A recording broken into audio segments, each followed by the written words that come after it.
কুশিয়ারকুল জিপির ১ নম্বর ওয়ার্ডের সিংহভাগ গরিব জনগণের নাম প্রধানমন্ত্রী আবাসের তালিকায় নেই। কুশিয়ারকুল জিপির ১ নম্বর ওয়ার্ডের সিংহভাগ গরিব জনগণের নাম প্রধানমন্ত্রী আবাস যোজনার সুবিধা প্রাপকের তালিকায় নেই। এই ঘটনায় এলাকার জনগণ দায়ী করেছেন জিওটেকের দায়িত্বে থাকা জীবিকা সখী মালা চক্রবর্তীকে।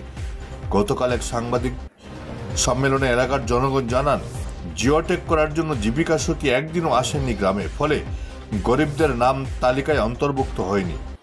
তবে বর্তমানে যে তালিকা প্রকাশ পেয়েছে তাতে অনেক ধনী ব্যক্তির নাম মালা চক্রবর্তী সন্নিবিষ্ট করেছেন বলে অভিযোগ করেন এলাকাবাসী।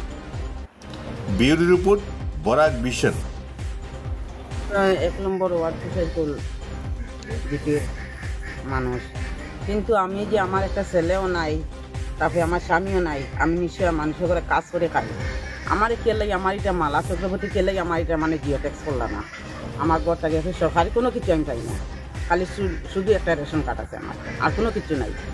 তারা প্রায় জিপির মধ্যে করছে, কিন্তু আমারটা কেলাই করলো না। তারপরে অপরাজিতা গ্রুপের মধ্যে আমি আছি। অপরাজিতা গ্রুপের মধ্যে সব গ্রুপের মধ্যে তাই করছেন মালা চক্রবর্তী, কিন্তু অপরাজিতা গ্রুপের মধ্যে তাই করছেন না, এটা জিওটেক্স করছেন না। আমার সেক্রেটারিও বরঞ্চে মানে নিবেদন জানাইছে না, আমরা গ্রুপের মধ্যে একজন একদম নিশ্চয় আছে হ্যাঁ পাইপদা, কিন্তু তাই না আমার লক্ষ্য নিচ্ছেন না। আমি তো এখানে বুটা, এখানে সব কিছু কে লাগে আমার কে লাগে এত ফলক নাই। যে কোনো সরকারি জিনিসের মধ্যে বহুত নমুনা আমি ফর্ম ফিল আপ করে দিচ্ছি, কিন্তু কোনো কিছু আমার নামে আসছে না, আমি পাই না। আজ পর্যন্ত আমরা কোনো মানে আবাস যোজনা পাইছিও না, হ্যাঁ, আর পাইছি না। প্লাস আমরা যে জীবিকা সখী যে মালা চক্রবর্তী, তাই শুনছি মানে জিওটেক করছে, কিন্তু আমরা কুশিয়ারকুল ১ নম্বর ওয়ার্ডও কোনো জিওটেক করছে না। আর যারা পাইছে তারা মানে বারবারও তারা খালি নামায়, আমরা দিকে কোনো নাম। আমরা কি ভোটার মানুষ না? আমরা কি কুশিয়ারকুল জিপির কোনো ওয়ার্ডের মানুষ না? আমরা যে পাইতাম না, আমরা যে সরকার থেকে কোনো কিছু পাই না। আমরা কি এমনও সরকারের কাছে আমরা তো গেলাম কিনা, আমরা কিছু দেয় না, কিছু দেখায় না, এরপরে কিছু কোনো কিছু তো পাই না আমরা সরকার থেকে, আর আজ পর্যন্তও পাইছি না। এটা বড় কথা হইতে পারে, কোনো কিছু পাইছি না। আমি ১ নম্বর ওয়ার্ডের মানুষ, আমার নাম ছোটু পাল। আগে কুশিয়ারকুল জিপির মানুষ আমি, কিন্তু জিওটেক্সও বেজানো করা হয়েছে, কিন্তু আমরা তো আর কেউ খোঁজ খবর কেউ লয় না। মালা চক্রবর্তী জিওটেক্স করার জন্য আইলাও না, তাই দেখার ঘর আছে কিলা এখন ব্যবহার তাই মানে ঘুরে দেওয়া হয়েছে।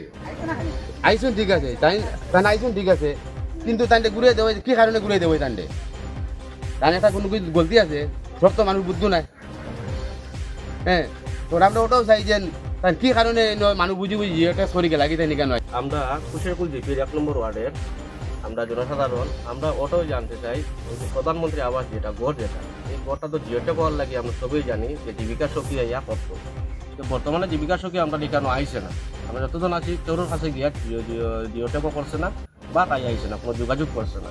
আমি যখন জানছি যাওয়ার পরে তাদের ফোন করছে, কইছিল অসুস্থ, এরপরে বিগত আজকে ১.৫-২ মাস হয়ে গেছে, এখনো আইসেন না। কিন্তু অতটুকু আমরা জানি যে এই প্রধানমন্ত্রী আবাস যেটা হয়েছে, জিওটেক যেটা হয়েছে, অনেকটা লিস্ট আই গেছে, কিন্তু আমরা কি অপরাধটা করলাম যে আমরা এই জিনিসটা পাইলাম বা আমরা জিওটেক হইল না। যারা পাইছে তারা তো পাইছে ঠিক আছে, কিন্তু আমরা যারা পাইপ তারা আমরা কেউ পাইলাম না।